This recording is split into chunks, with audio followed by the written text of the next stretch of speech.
Hello दोस्तों, स्वागत है आप सभी लोगों का राजस्थान एकेडमी पर।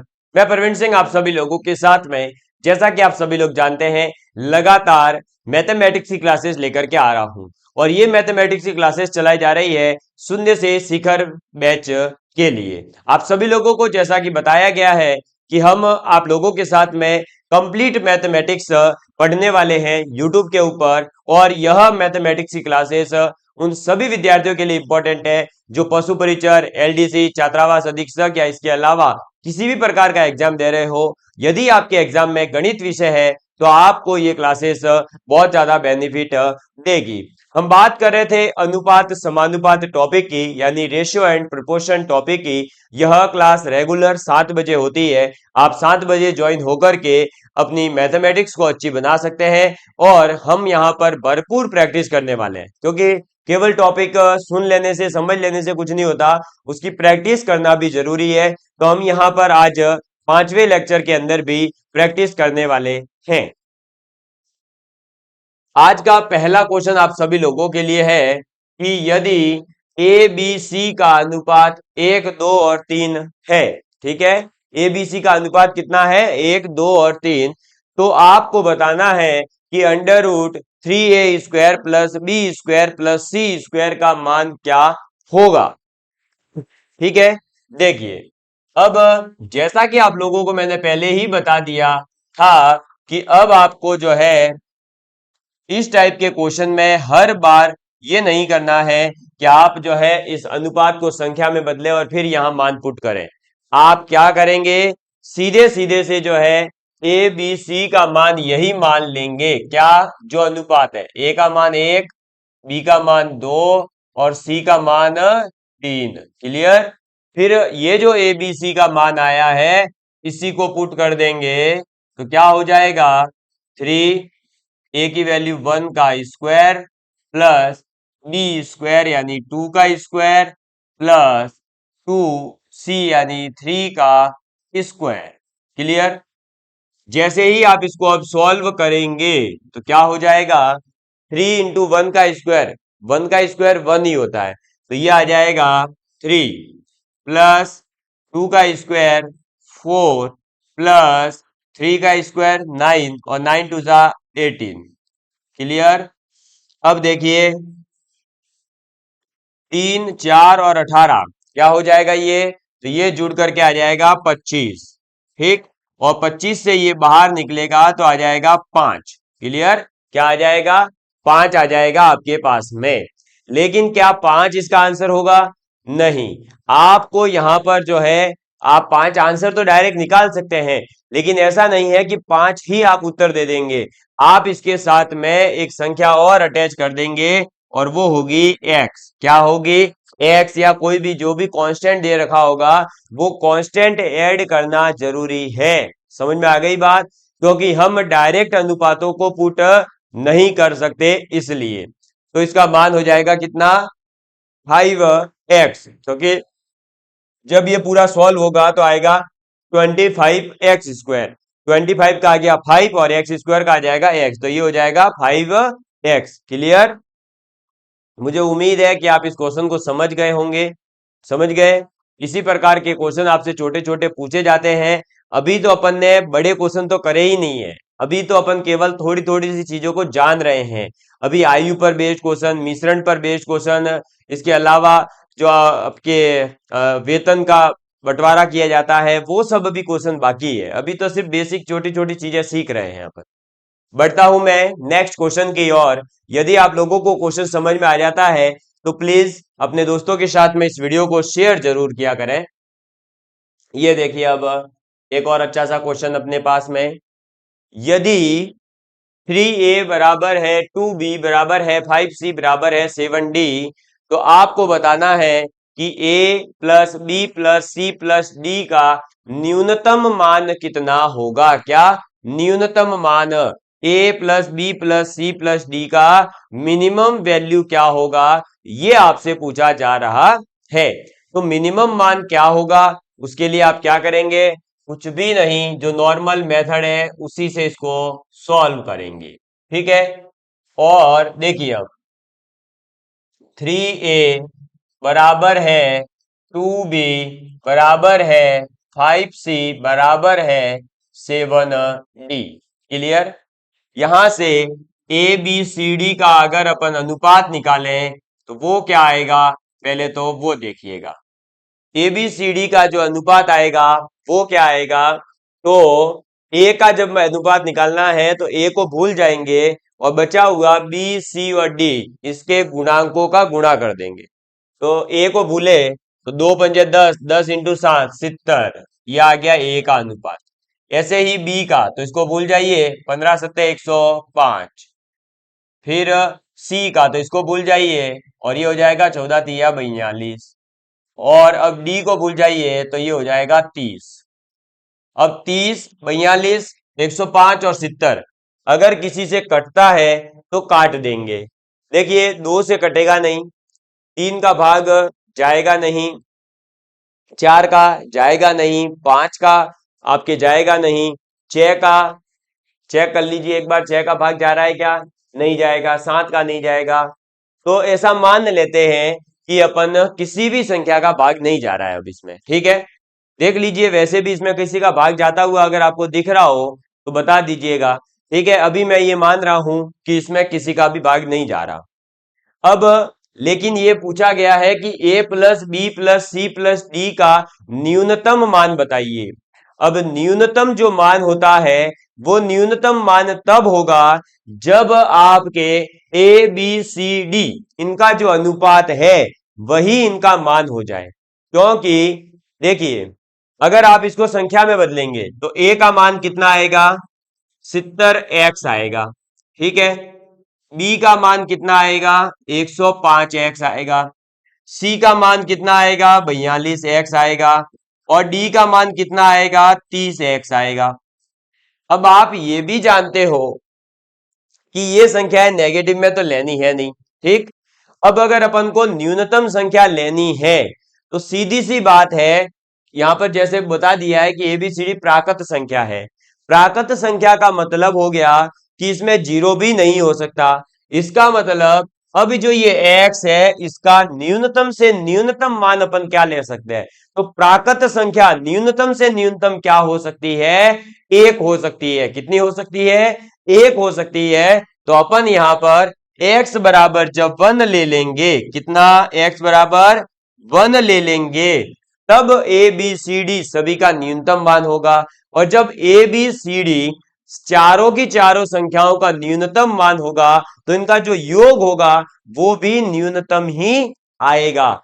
इस प्रकार से हमें पता चल गया कि a + b + c d का मान क्या आ जाएगा, तो a + b + c + d कितना आएगा, तो a का मान है 70 प्लस b का मान है 105 प्लस सी का मान हो जाएगा 42 प्लस डी का मान हो जाएगा 30।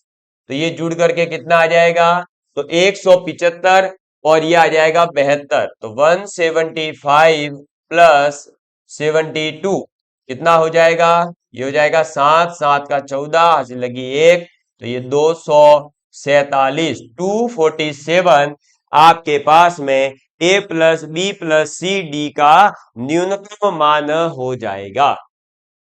समझ में आ गई बात। मुझे उम्मीद है कि आप लोग इस चीज को अब समझ गए होंगे, तो इसको एक बार नोट डाउन कर लीजिए। इस प्रकार के जब न्यूनतम अधिकतम मान इस प्रकार के जब वर्ड यूज हो तो आपको डरना नहीं है। हालांकि इसमें अधिकतम मान का क्वेश्चन नहीं आ सकता, क्योंकि अधिकतम मान x का क्या हो सकता है, इनफाइनाइट। प्राकृत संख्या तो इनफाइनाइट तक जाएगी, तो वो थोड़ी लेंगे यहाँ पर, ठीक है। इसको नोट डाउन कर लीजिए। फिर अपन बढ़ते हैं अगले क्वेश्चन की ओर।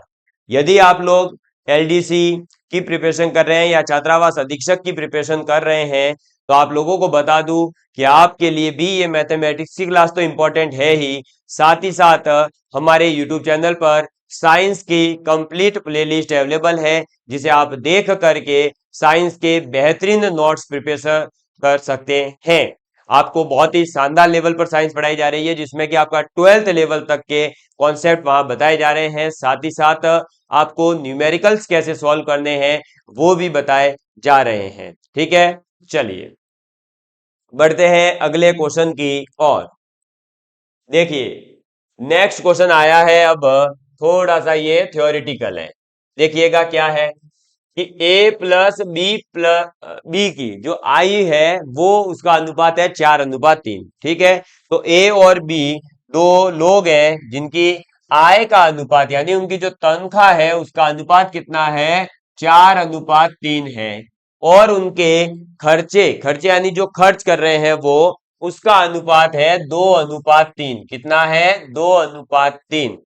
और यदि वो प्रत्येक की जो बचत है वो 500 रुपए है, यानी कि ए और बी दोनों की जो बचत है वो कितनी है, प्रत्येक की 500 रुपए की बचत करते हैं। तो बताइए कि उनकी जो आय है वो क्या है। तो ए और बी की आय का अनुपात हमें दे रखा है और उनके खर्चों का अनुपात हमें दे रखा है।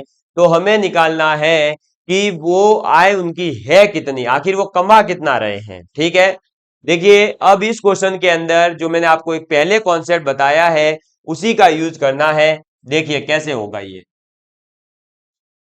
इस टाइप का क्वेश्चन आपके एग्जाम में आ चुका है, इसलिए ध्यान से सीखिएगा। देखो सबसे पहले ये कॉन्सेप्ट इसमें सीखो कि आय प्लस, एक मिनट, आय बराबर क्या होता है, तो आय के बराबर होता है जितना आपने खर्च किया वो प्लस आपकी बचत। ठीक है, इसका मतलब आपकी आय बराबर होती है खर्च प्लस बचत के। तो हम ये भी तो कह सकते हैं कि जब आय में से खर्च घटाएंगे तो क्या निकल कर आएगी, बचत निकल करके आएगी। अब देखिए आय का जो अनुपात है वो कितना है, तो आय का अनुपात है 4:3। कितना है, 4:3।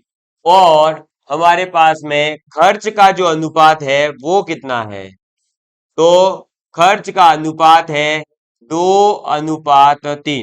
कितना है, 2:3 है। तो आय और खर्च का जो अनुपात है वो अपने पास में आ चुका है। अब देखिए इस अनुपात से ही अपन इस क्वेश्चन को सॉल्व करेंगे। तो देखिए अब इस अनुपात से कैसे सॉल्व होगा, हम क्या करेंगे, आय और खर्च दोनों को पहले संख्या में बदलेंगे।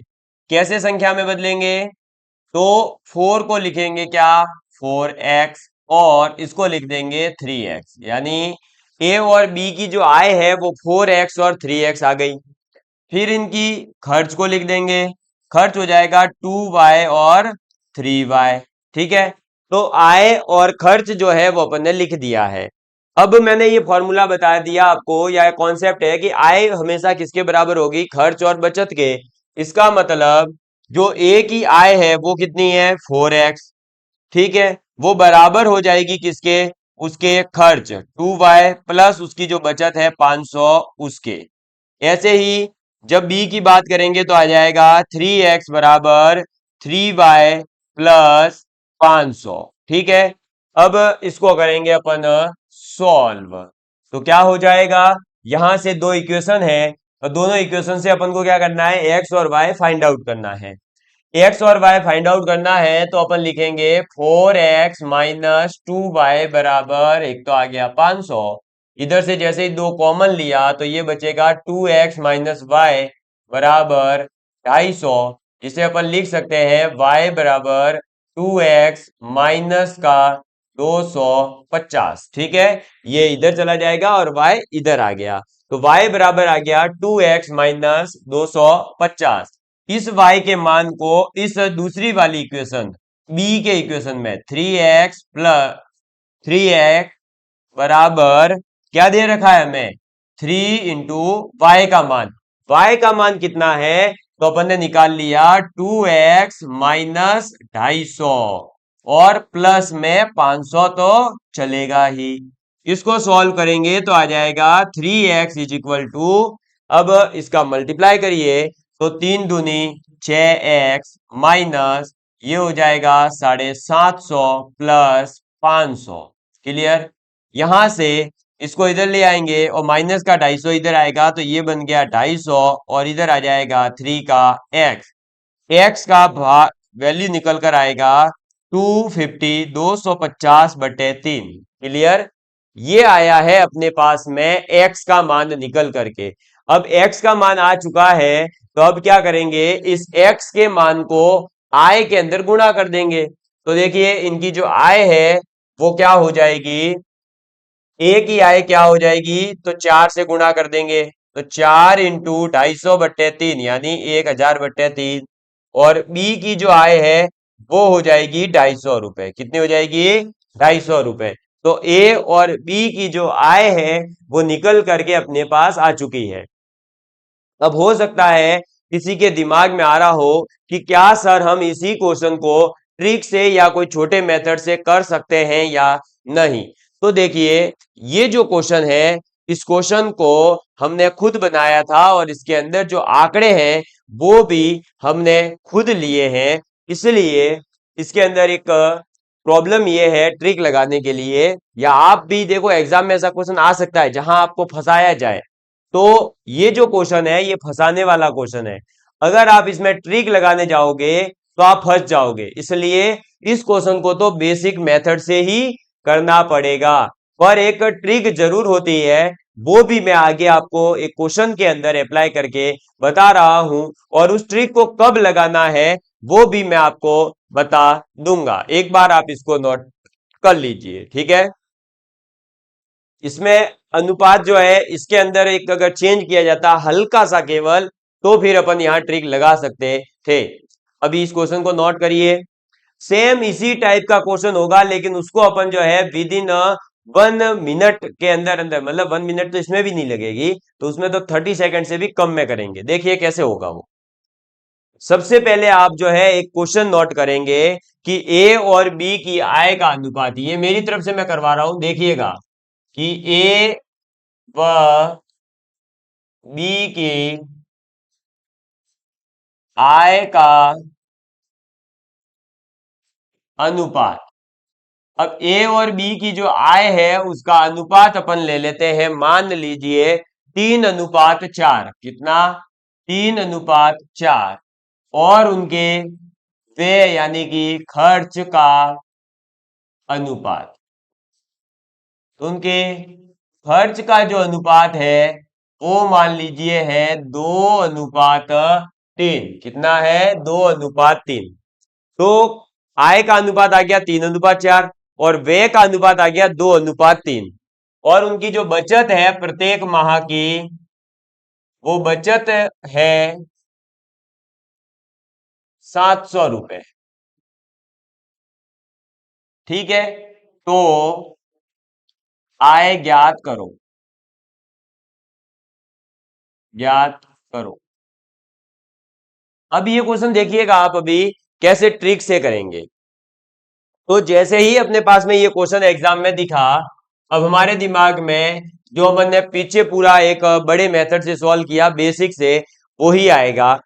अब वो दिमाग में जैसे ही आए तो उससे पहले एक बार ये चेक कर लेना कि यहां पर जो क्वेश्चन है, इस क्वेश्चन के अंदर जो अनुपात है वो कैसा है। यहां अनुपात अगर देखें तो देखो आय का अनुपात कितना है, 3:4। और व्यय का अनुपात कितना है, तो व्यय का अनुपात है 2:3। कितना है, 2:3। आप अनुपातों का अंतर चेक करिए, यहां पर भी है 1, यहां पर भी है 1। क्लियर, यहां पर भी है 1, यहां पर भी है 1। तो जब आपके आय और व्यय का अंतर आप किसी भी प्रकार से निकाले, अगर सेम अंतर आता है, क्या आता है, अंतर अगर सेम आ रहा है, डिफरेंस अगर सेम आ रहा है, तो आप ट्रिक लगा सकते हो। पीछे वाले में देखिए आप ट्रिक क्यों नहीं लगा पाए थे, क्योंकि 3 में से 3 जाएगा तो आएगा 0, और 4 में से 2 जाएगा तो आएगा 2। अब देखिए एक जगह आ रहा है 2, एक जगह आ रहा है 0। क्या 2 और 0 बराबर है, नहीं है। तो जब बराबर अंतर नहीं आता है तब अपन ट्रिक नहीं लगा सकते हैं। इसलिए अपन को ये पूरा मेथड ही फॉलो करना पड़ेगा। अदरवाइज अगर ऐसा हो जाए कि अंतर सेम आ जाए जैसा कि यहां आ रहे हैं, तो फिर अपन डायरेक्ट ट्रिक ये लगाएंगे कि जो इनकी आय और खर्च है, ये किसी की भी आय और खर्च, ठीक है, जिसकी मर्जी पड़े उसकी उठा लीजिए। मैंने ए की आय और खर्च उठाई, तो ए की आय है 3 अनुपात के अंदर, और ए का खर्च कितना है 2। तो 3 में से 2 घटा दीजिए, कितना आया? 1 आया। यहां पर हो सकता है यहां पर अंतर 2 का आ रहा हो, 3 का आ रहा हो, जो भी अंतर आएगा ये अंतर आपका किसको प्रदर्शित करेगा? बचत को प्रदर्शित करेगा। किसको प्रदर्शित करेगा? बचत को। यानी आपके अनुसार इस अनुपात से आपने बचत निकाली है 1, लेकिन एग्जाम के अंदर आपके पेपर में देखिए क्या बोला है कि बचत है 700 रुपए की। आपकी बचत है 1 रुपया और क्वेश्चन की बचत है 700 रुपए।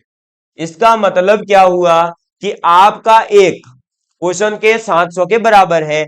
ठीक है, तो अब देखिए कि आय का अनुपात कितना है? 3 और 4। तो ये बताइए जब एक का मान 700 है तो एक ही आय जो कि 3 है, 3 का मान कितना हो जाएगा?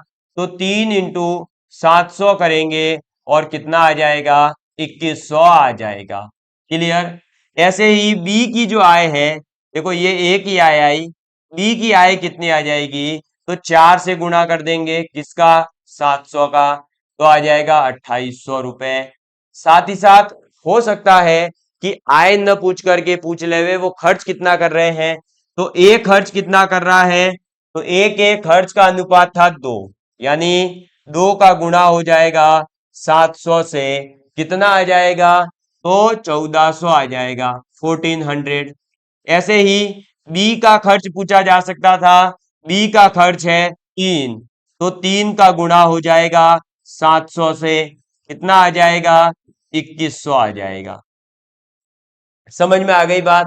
तो ए और बी की आय और खर्च को निकालने की ट्रिक भी है, लेकिन ट्रिक तभी काम करेगी जब जो आपके पास में अनुपात है वो अनुपातों का अंतर कैसे भी निकाले सेम आता हो। अगर अंतर अलग आया तो फिर आप इस ट्रिक को नहीं लगा सकते, और फिर तब आपको क्या करना पड़ेगा? जो पूरा बेसिक मेथड है उसी को फॉलो करना होगा। ये ट्रिक भी बेसिक मेथड से ही निकल करके आई है, और आप अनुपात समानुपात का जो भी टॉपिक बढ़े, चाहे कैसा ही क्वेश्चन करें, उस क्वेश्चन के अंदर जो भी आपको ट्रिक बताई गई है वो ट्रिक तभी वैलिड होती है जब इस प्रकार से अनुपातों का अंतर समान आता है। अगर अनुपातों में थोड़ी बहुत भी छेड़छाड़ी कर दी जाती है तो फिर आपको इन क्वेश्चंस को बेसिक से करना होता है। समझ में आ गई? तो मुझे उम्मीद है कि अब आप लोग जो है अनुपात समानुपात का क्वेश्चन बिल्कुल बेसिक से भी कर पाएंगे, और साथ ही साथ आप जो है अब ट्रिक भी लगा पाएंगे। इस क्वेश्चन को जरूर नोट करिएगा, ये आपके ट्रिक के रूप में था। ठीक है, कर लीजिए इसको नोट, फिर मैं आगे बढ़ता हूं। देखिए कैसे हो गया था, केवल अंतर निकाल कर आंसर आ रहा था। और एग्जाम में तो आप फास्ट करोगे तब तो क्या करोगे, सीधा आप खुद ही देख लोगे कि आय और अंत का व्यय का अंतर कितना है, अंतर के बराबर सीधा बचत रख देना, आंसर आ जाएगा। समझ आई बात? इतना थोड़ी समझाने बैठोगे वहां, तो और फास्ट हो जाएगा ये। क्लियर? चलिए बढ़ते हैं नेक्स्ट क्वेश्चन की ओर। ये देखिए नेक्स्ट क्वेश्चन है आपके सामने, ए और बी की जो वर्तमान आयु है उसका अनुपात दे रखा है, और वर्तमान आयु का अनुपात कितना है? 9:16, यानी प्रेजेंट में जो उनकी आयु है उसका अनुपात है 9:16। 5 वर्ष के बाद इनकी आयु का जो अनुपात होगा वो कितना होगा? 2:3 होगा। कब? 5 वर्षों के बाद में। ठीक है, तो दोनों की जो वर्तमान आयु है वो आपको ज्ञात करनी है। सबसे पहले इस क्वेश्चन को अपन बिल्कुल बेसिक वाले मेथड से करेंगे। देखिए कैसे होगा ये सॉल्व। तो सबसे पहले तो आपका काम है कि जो वर्तमान आयु है, वर्तमान आयु का अनुपात, अब वर्तमान आयु का जो अनुपात है वो कितना दे रखा है? वो दे रखा है 9:16। कितना दे रखा है? 9:16। और 5 वर्ष के बाद, कब? 5 वर्ष के बाद, 5 वर्ष बाद अनुपात, 5 वर्ष के बाद में आयु का अनुपात कितना हो जाएगा? तो तब हो जाएगा आपके 2:3। क्लियर? चलिए अब वर्तमान की जो आयु है उसको संख्या के रूप में लिखें अगर, तो क्या लिखेंगे?